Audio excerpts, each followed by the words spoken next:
Ele foi humilhado e descartado como lixo, porém promete vingança contra todos. Mas para isso, ele precisa percorrer um longo caminho e diversos desafios. Por isso, convido você e a todos a vir comigo conhecer essa história. Nossa história começa com o protagonista refletindo sobre o consumismo e como valorizamos nossos bens materiais, afirmando que as coisas que cuidamos com zelo ganham uma alma. Mas, e quanto ao que está no lixo? O que habita lá? A cena corta para uma família onde a filha relutante precisa descartar o seu brinquedo por estar rasgado, servindo de continuidade para a reflexão inicial do protagonista. A narrativa é cortada novamente, agora para um lixão, onde um guarda ouve um barulho estranho vindo de um dos armazenadores de lixo. Ao espiar pela porta, ele avista a figura de um homem mexendo no lixo. Quando percebe que se trata de um garoto, o guarda aciona um alarme, chamando rapidamente vários outros guardas. O homem se defende, jogando sacos de lixo nos guardas para despistá-los. Fugindo assim pelos dutos, ele consegue escapar, mas os guardas o alcançam e começam a atirar. Ele desvia de vários tiros, mas é atingido de raspão. Na manhã seguinte, nas ruas da cidade, duas mulheres comentam sobre o ocorrido na noite anterior. Elas percebem que estão sendo ouvidas por um homem e demonstram nojo, referindo-se a ele como nativo. Em uma área mais afastada do centro da cidade, vemos dois garotos também comentando sobre o incidente. Ao lado deles está o nosso protagonista, que esteve no lixão no início da história, e os rapazes parecem saber que ele é o responsável. De repente, uma garotinha chamada Shiwa aparece e questiona o protagonista se ele esteve catando lixo de novo. É nesse momento que descobrimos o nome dele. Ele se chama Ludo. Shiwa pergunta por que Ludo continua catando lixo. Ele responde que as pessoas ricas sempre jogam fora objetos que ainda podem ser consertados e vendidos. Mas a conversa é interrompida por outros garotos que se aproximam. Eles zombam de Ludo, dizendo que ele fede e que Shiwa não deveria andar com ele, pois ele é filho de um assassino. Um dos garotos explica que o lugar onde moram hoje era uma antiga prisão e que eles são descendentes dos prisioneiros. E eles têm se esforçado para limpar a sua imagem, mas o pai de Ludo manchou essa reputação ao matar uma pessoa. Porém, a única mancha que não pode ser deixada sumir é a do seu dedo no like para ajudar esse vídeo a chegar a mais pessoas e manter você atualizado. Ludo fica furioso, assustando os garotos, que saem correndo e gritando que ele também será um assassino, como tal pai, tal filho. Desolado, Ludo é consolado por Shiwa, o que o deixa envergonhado. E como forma de agradecimento, ele tenta oferecer a ela um ursinho que consertou, mas não consegue terminar a frase pois a mãe de Shiwa a chama para ela ir embora. Ao chegar em casa, Ludo encontra Lecto, que repete algumas palavras que o garoto havia dito para Shiwa momentos antes, demonstrando que estava observando a cena. Lecto questiona o hábito de Ludo de catar lixo à noite, dizendo que não é necessário fazer isso para ganhar dinheiro. Ele insiste que, enquanto Ludo for criança, ele mesmo cuidará de tudo, pois embora não sejam parentes de sangue, eles são uma família e sempre estarão juntos. Ludo responde que faz isso por gratidão a Lecto, sentindo-se na obrigação de ajudar. Lecto então brinca dizendo que, se Ludo fosse tão sincero com Shiwa quanto é com ele, já teria algo com ela há muito tempo, o que o deixa Ludo envergonhado. Lecto nota o ferimento no braço de Ludo, causado pelo tiro do guarda na noite anterior. Ludo minimiza, dizendo que aquilo não é nada comparado ao ferimento que ele carrega nas mãos. Nesse ponto, o protagonista nos explica que, nesse mundo, quem comete crimes é sentenciado à morte e jogado no que chamam de abismo. Ludo relembra que, na sua infância, foi maltratado pelo seu pai, e desde pequeno suas mãos eram negras e com sinais de podridão, causadas por dores insuportáveis. No entanto, após Lecto lhe dar as luvas que ele sempre usa, as dores começaram a passar. O clima de nostalgia é interrompido quando Lecto provoca Ludo, dizendo que, se ele não conquistar logo Shiwa, alguém o fará, e que ele deveria entregar logo o ursinho. Do lado de fora da casa, uma figura estranha observa atentamente. A cena corta para Ludo, tentando sorrir enquanto caminha para entregar o presente a Shiwa. Ele olha para o grande abismo à sua frente e reflete que, além do lixo, até mesmo pessoas são jogadas ali. Ele se pergunta até onde vai esse lixão. Perdido nesses pensamentos, ele é surpreendido por Shiwa, que o cumprimenta. Ela se mostra surpresa ao vê-lo naquele local e, ao olhar para o abismo, comenta que o subúrbio onde vivem, colado com o abismo, serve como um lembrete para eles, os nativos, do destino que terão se infringirem a lei. Shiwa adverte Ludo que, se continuar pegando lixo, mesmo que para consertá-lo, eventualmente será pego e julgado, podendo ser jogado no abismo. Ludo responde que isso é o que Lecto também lhe disse. Shiwa então comenta que ele não é o único preocupado com Ludo, insinuando que ela também se importa, o que deixa ele envergonhado. Nesse momento, Ludo finalmente entrega o ursinho a Shiwa, que fica muito feliz, deixando o protagonista sem reação. Ele sai correndo, animado para contar para Leggito o que aconteceu. Porém, ao se aproximar de casa, Ludo é atingido por um livro que o derruba. Ao olhar para frente, vê a figura de um homem mascarado pegando o livro e saindo correndo. Confuso, mas ainda feliz, ele se apressa para chegar em casa e contar tudo para Leggito. No entanto, ao chegar, encontra um corpo de seu cuidador no chão, com uma faca cravada em seu peito. Desesperado, Ludo tenta ajudá-lo, mas é tarde demais. As últimas palavras de Leggito são um pedido para que Ludo fuja e mude o mundo de merda que eles vivem. Sem entender nada, Ludo é atingido por um tiro e rendido. Acusado de assassinato, ele tenta se defender, mas, coberto de sangue, suas palavras são ignoradas. Ele é nocauteado com um soco no estômago e acorda em meio a uma multidão, suspenso pelas mãos, sendo julgado pelo assassinato de Leggito. Desesperado, ele olha para Shiwa, que o observa com desprezo, dizendo que acreditava nele, mas que no fim, ele se mostrou um verdadeiro filho de um assassino.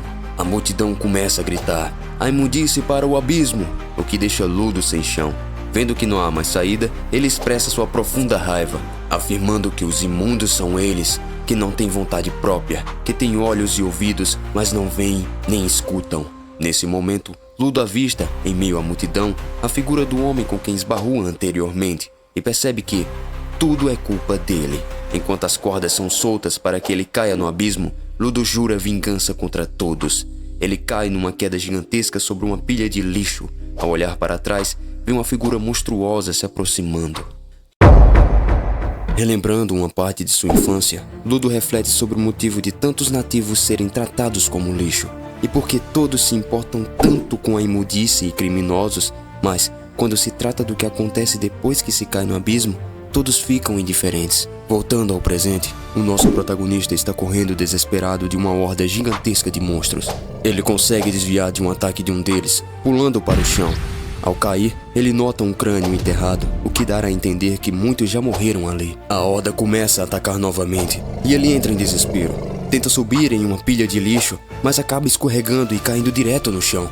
Ele sente que seus pulmões estão queimando por conta do ar do local, e se pergunta se há algum local seguro naquela pilha de lixo.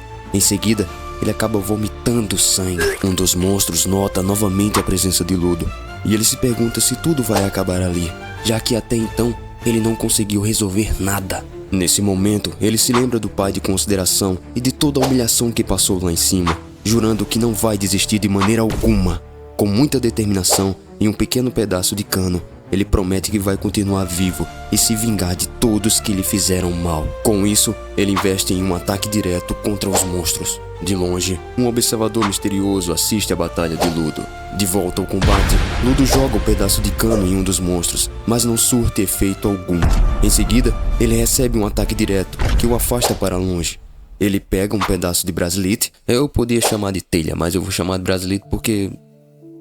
fosse. E em desespero, avança com sangue nos olhos, conseguindo cortar a cabeça do monstro, fazendo-o explodir. Os pedaços de lixo que compunham o monstro caem sobre Ludo, que já não tem mais forças nas pernas. No entanto, antes que ele seja soterrado por uma pilha de lixo, a figura de um homem mascarado o protege com um guarda-chuva.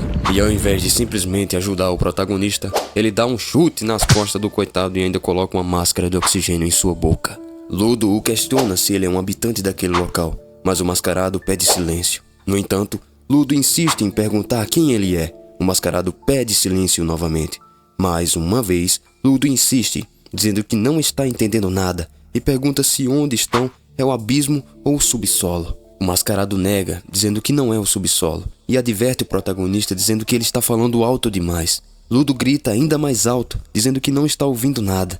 Isso deixa o mascarado extremamente irritado, e ele diz em voz alta que aquele lugar não é o subsolo, mas sim o solo, onde as pessoas como o Ludo, que viviam no que ele chama de paraíso, jogam todo o lixo. E agora, ainda mais irritado, ele avisa que por conta da tagarelice do Ludo, agora os monstros perceberam a presença deles novamente. O protagonista se pergunta o motivo do monstro estar atacando novamente, sendo que ele já tinha derrotado ele antes. O homem misterioso explica que, na região onde estão, existem seres que ele denomina como maculados, criaturas feitas de lixo que não são derrotadas com armas comuns e que reagem a barulhos. E era por isso que ele tava pedindo pra esse boca de tabaco calar a boca. Armando seu guarda-chuva, o homem o transforma em uma grande arma com pontas afiadas e diz que vai começar uma limpeza. Girando o guarda-chuva rapidamente, ele gera uma grande força cinética, manipulando o ar e disparando uma rajada de vento direto no monstro, que se desfaz em pedacinhos. Ele começa a cortar vários deles, pula sobre a cabeça de um dos monstros e do ar firma-se no guarda-chuva e usa o golpe que ele chama um break 8 rasgos. Lá ele, acertando o monstro em cheio pelas costas. Ludo fica impressionado e se pergunta como ele tem uma habilidade tão incrível como aquela, pensando se ele mesmo também poderia desenvolver algo assim. O homem misterioso pergunta se Ludo está bem e o protagonista o questiona sobre quem ele é.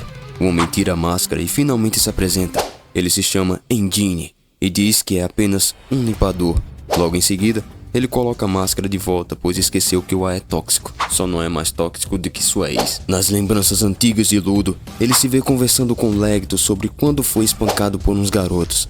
Pode dizer que os objetos tratados com cuidado ganham uma alma.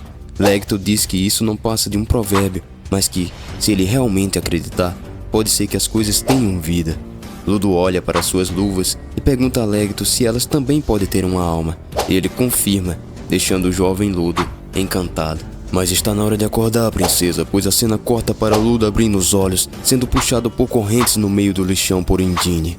Ludo fica irritado e pede para ele soltá-lo, pois quer voltar para a superfície.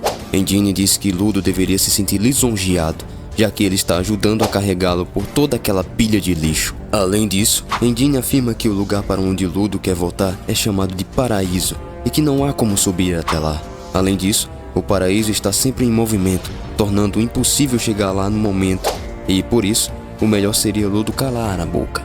Ele fica furioso e não aceita o que Engine disse, pois ele menciona que, por hora, não havia como fazer nada, ou seja, ainda existe uma possibilidade. Ludo quer saber mais, quer saber como sair de lá, como funcionam os poderes de Engine e o que é aquele mundo. Ele afirma que deseja jogar tudo na cara das pessoas que lhe fizeram mal e que só vai parar de gritar quando Engine responder às suas perguntas.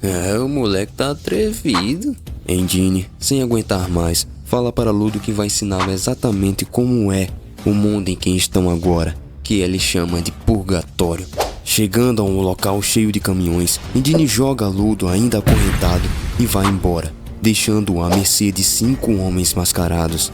Eles ficam curiosos e perguntam se ele é do povo paradisíaco. Ludo responde que caiu do paraíso, mas antes de terminar a frase, todos tiram as máscaras, empolgados com o que ouviram. Dizendo que foi um milagre alguém de cima ter caído e sobrevivido, eles afirmam que vão tirar as correntes dele, mas em vez disso, prendem Ludo de uma forma ainda mais desumana e tampam sua boca. Eles dizem que jamais o tratariam com gentileza, pois nesse mundo, as pessoas que vivem no paraíso são consideradas as piores possíveis. Sempre que um corpo cai, eles comercializam as partes e as roupas, e dizem ter tirado a sorte grande por agora terem um vivo. Eles explicam o motivo de tanto ódio aos paradisíacos. Eles sempre jogam lixos e mais lixos no solo, poluindo ainda mais e transformando o ambiente em um lugar inabitável. Esses lixos chegaram ao ponto de criar até mesmo monstros. Imagina tua meia que tu usa uma semana sem pó, como é que pode ficar lá, mano?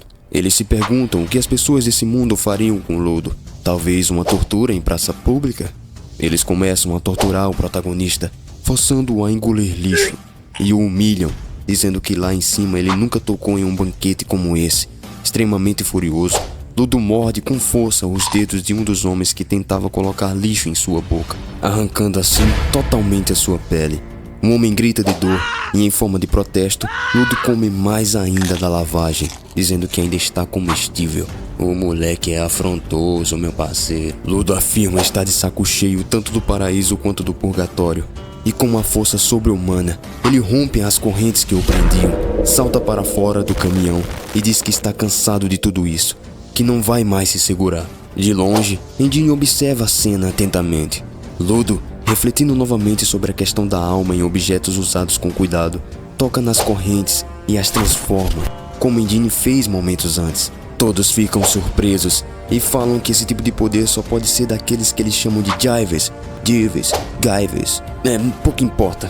O que importa aqui na verdade é que são pessoas que têm a habilidade de dar vida a objetos e extrair poderes deles. Os homens partem para cima de Ludo, mas ele responde chicoteando o chão entre eles.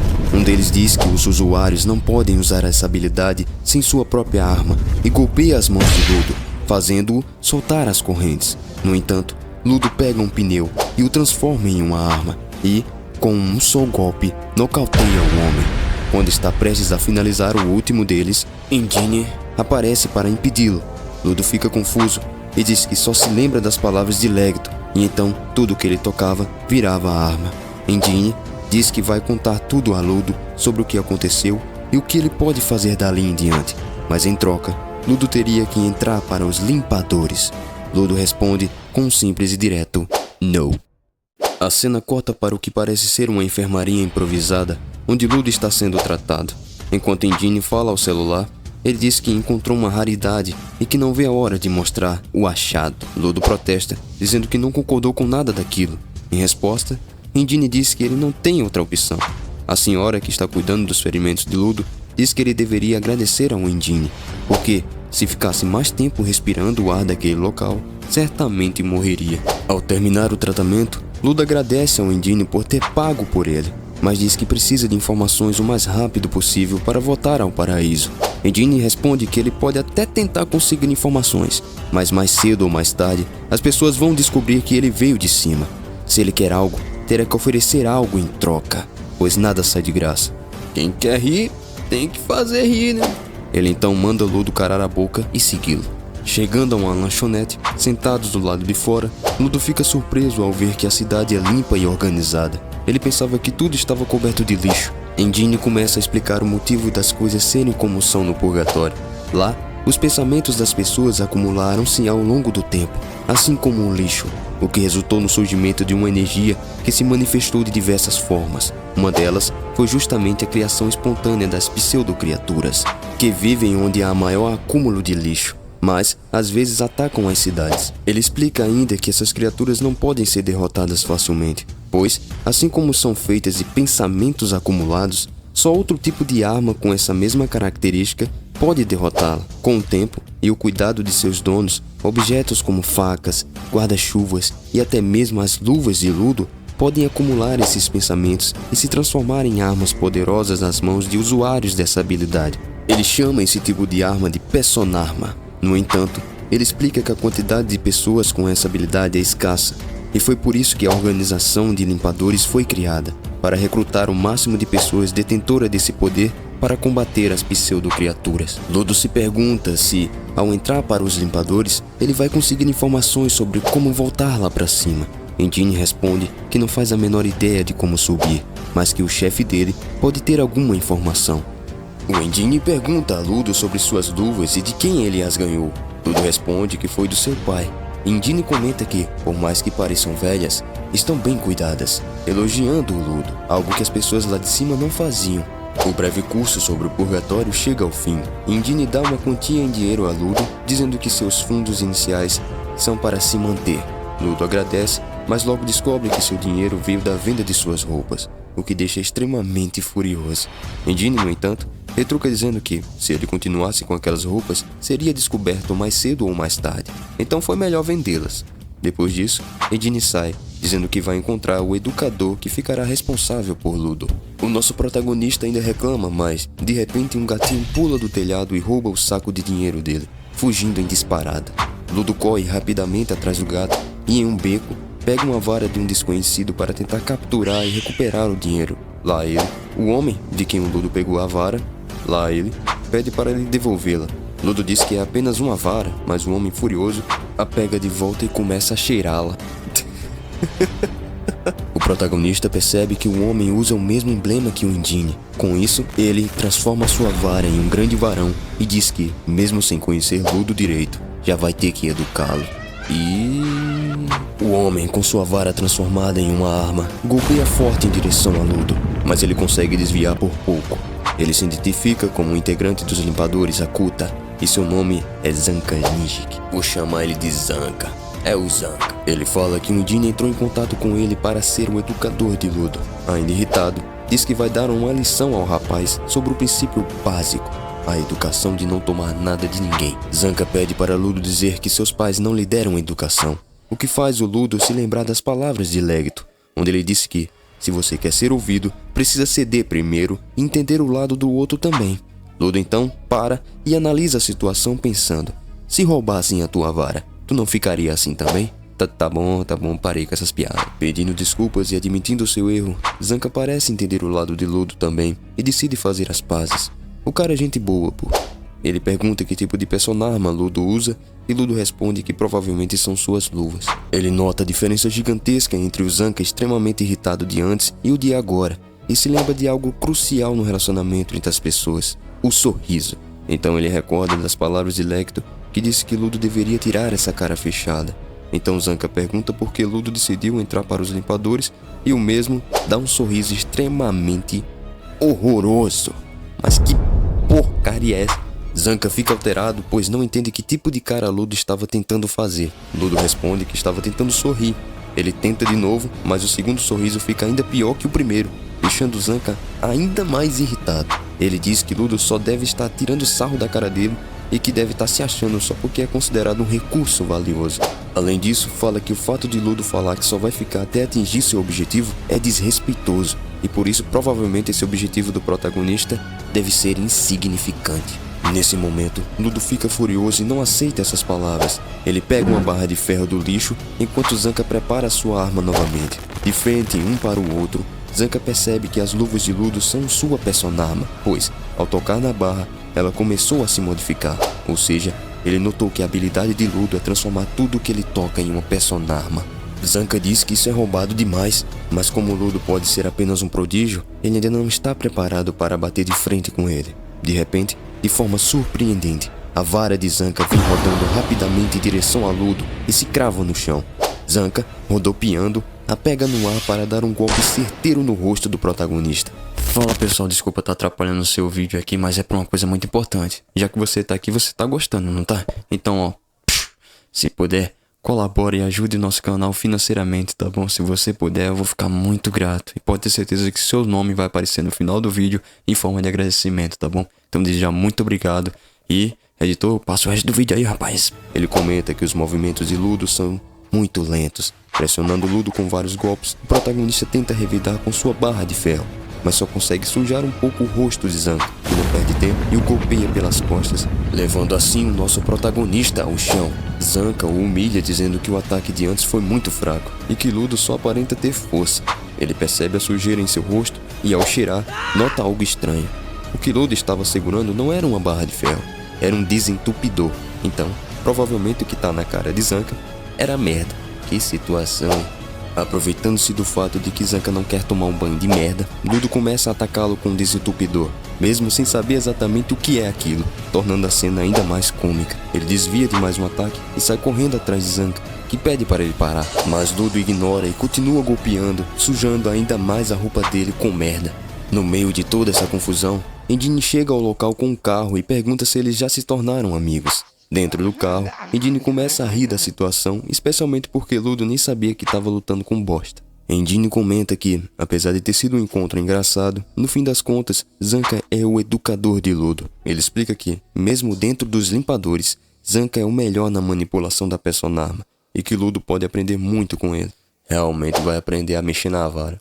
Uma garota chamada Ryu está na mala e diz que ficou curiosa para saber quem é esse tal recurso valioso e por isso está lá. E pergunta o nome de Ludo brincando com seu cabelo, deixando-o roxo de vergonha. Assim, o carro segue seu caminho para o quartel-general dos limpadores.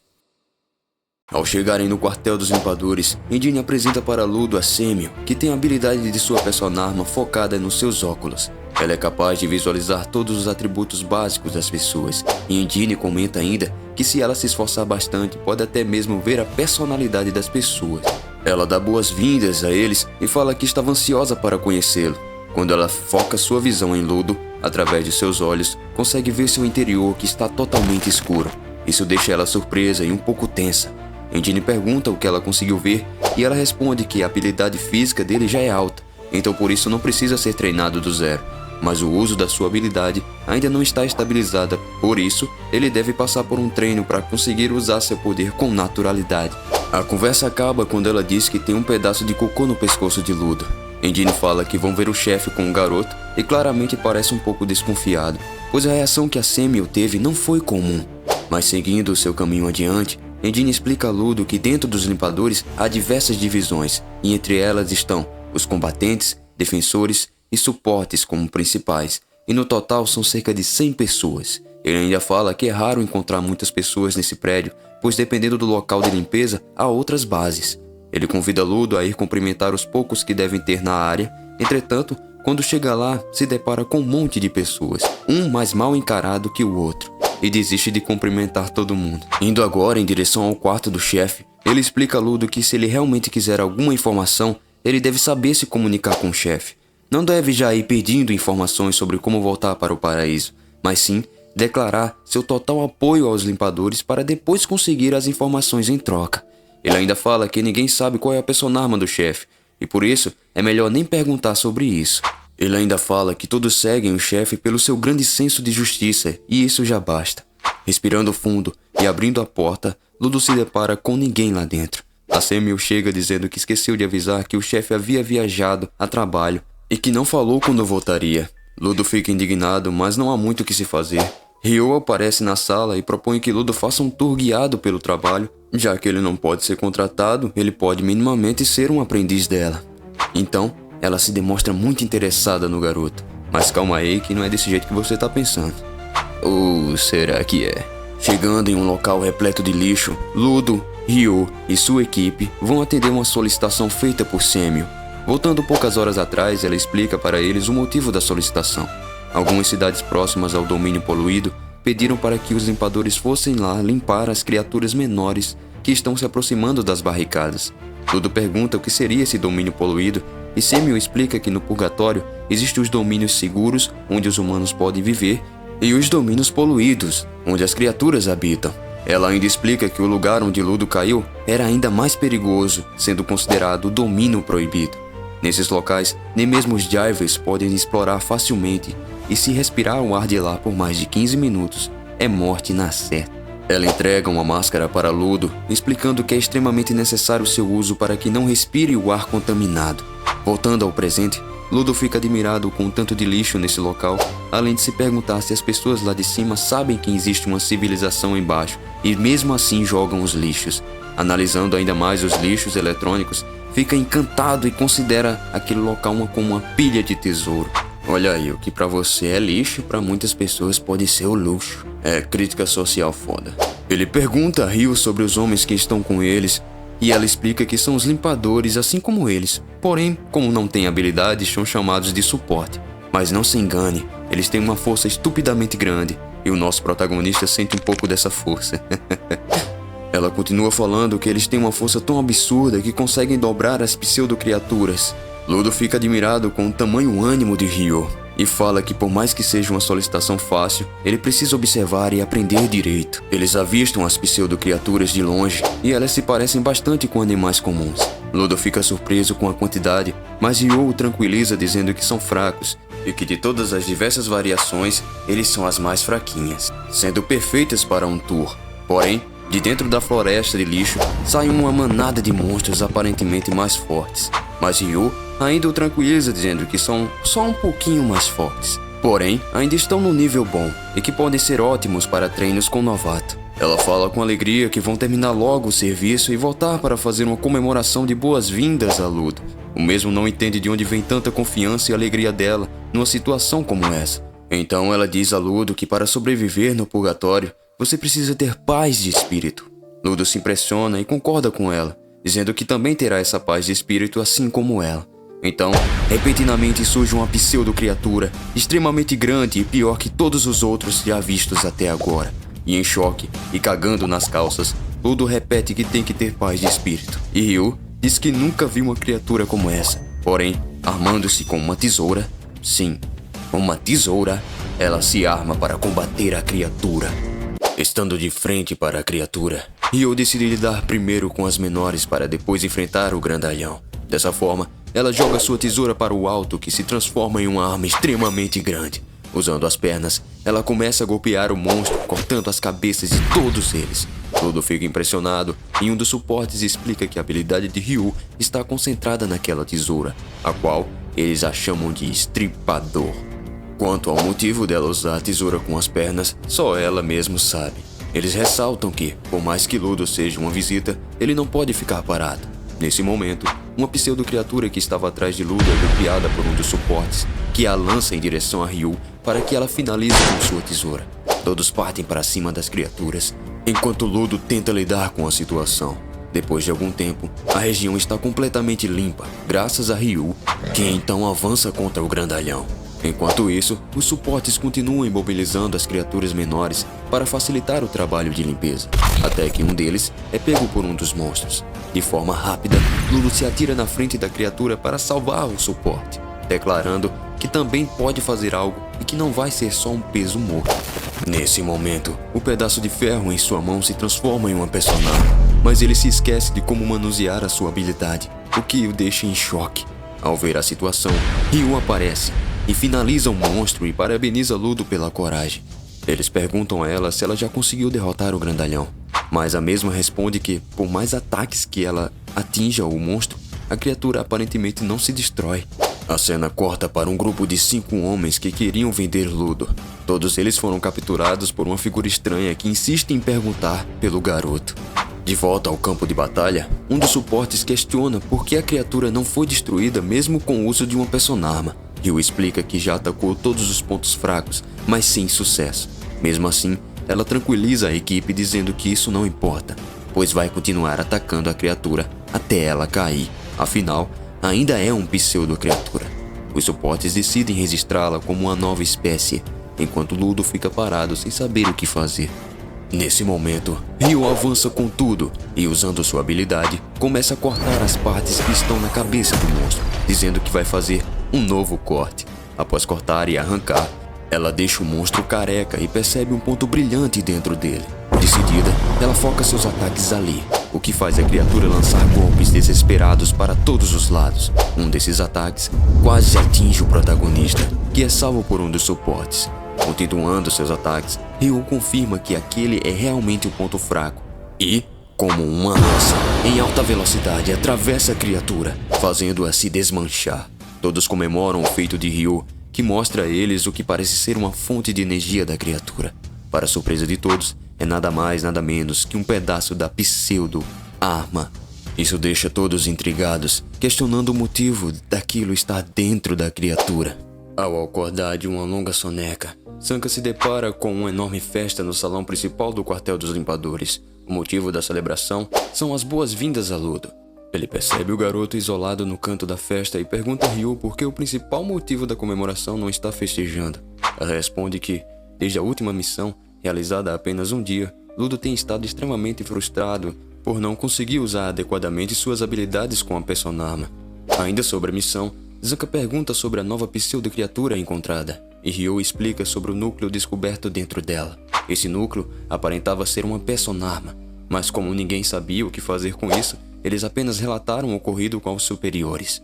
Ryu comenta ainda que Indine e Samuel estão a caminho da comemoração. Triste, Ludo olha para suas luvas até que um homem chamado Gris Rubion se aproxima e o parabeniza por ter protegido o forro, uma das funções de suporte. Ludo, indignado, diz que isso não faz sentido, pois no final, ele é quem foi salvo por Ryu e os outros. Ele ainda comenta que, desde que estava no paraíso, sempre foi assim. Quem o ajudava era o seu pai adotivo, Legito. No meio da depressão de Ludo, Rubion interrompe com um simples e sincero "obrigado". Confuso, Ludo ouve enquanto Rubion explica que muitos que entram para os limpadores têm uma visão superior sobre si mesmos e em relação aos suportes, acreditando que eles são inúteis no combate às pseudo-criaturas. No entanto, Ludo parece ser diferente. Rubion continua explicando que o jovem que Ludo salvou tinha o objetivo de se tornar um Jiver e estava cultivando seu objeto para desenvolver as habilidades. Porém, com o tempo, percebeu a importância de ser um suporte e decidiu valorizar essa função, mesmo quando se tornar um Jiver. Rubion dá o conselho ao protagonista, deixar de lado por um momento pensamentos como quero ser forte ou preciso corresponder às expectativas. Ele sugere que Ludo foque no que realmente deseja. Isso deixa ele pensativo. Rubion conclui dizendo que, ao seguir esse caminho, tudo fluirá com muito mais naturalidade. Ele finaliza pedindo a Ludo que se sinta orgulhoso de si mesmo, pois conseguiu sobreviver mesmo tendo caído do purgatório. Esse momento de reflexão termina quando Indine se aproxima, exausto, e se encosta em Ludo. Ryo então convida o garoto para comer algo, avisando que, caso contrário, ele pode acabar ficando sem nada. Inspirado pelas palavras de Rubium, Ludo se levanta e vai comer. Em um local desconhecido, os homens que antes torturavam Ludo estão sendo mortos. O último sobrevivente implora por sua vida, afirmando que já revelou tudo o que sabia. Mesmo assim, uma figura misteriosa o elimina sem piedade, demonstrando grande interesse em Ludo e chamando-o de Jaiver Paradisíaco. No escritório de Samuel, ela recebe uma solicitação e convoca Zanka, Ludo, Rubium e os novos suportes para atender o chamado. Zanka questiona o motivo de Ludo estar ali, considerando que ele nem é um limpador oficial. Apesar de ser o seu tutor, para Zanka isso não faz sentido algum. Samuel explica que o comerciante cruzou um domínio proibido e foi atacado por uma pseudo-criatura que roubou sua carga preciosa. Essa carga, surpreendentemente, é uma pessoa que caiu do paraíso. Como Ludo também é alguém que caiu de lá, ela achou melhor levá-lo, caso ele conheça a pessoa e possa ajudar. Além disso, isso pode ser uma oportunidade para descobrir algum meio de voltar ao paraíso. Isso deixa Ludo nervoso, mas Rubium o tranquiliza e o deixa decidir se deseja ir ou não participar da missão. Apesar de relutante, Ludo decide ir, pois não pode deixar escapar uma possível pista de como voltar ao paraíso. Samuel comenta que Indine estava escalado para a missão, mas, devido a outro serviço, não pode participar. Mesmo assim, ela confirma que Zanka dará conta, o que deixa esse último empolgado, já que é fã declarado de Indine. Ao chegar ao local, Ludo pergunta ao Rubium se ele anda com alguma arma. Rubium responde que geralmente carrega uma faca para proteção pessoal. O outro suporte, porém, comenta que, na verdade, Rubium sempre anda com um seu amuleto e faz orações antes de partir para atender às solicitações, pedindo para que tudo termine bem e que ninguém morra. A conversa é interrompida quando o solicitante os aborda de forma repentina, assustando Ludo.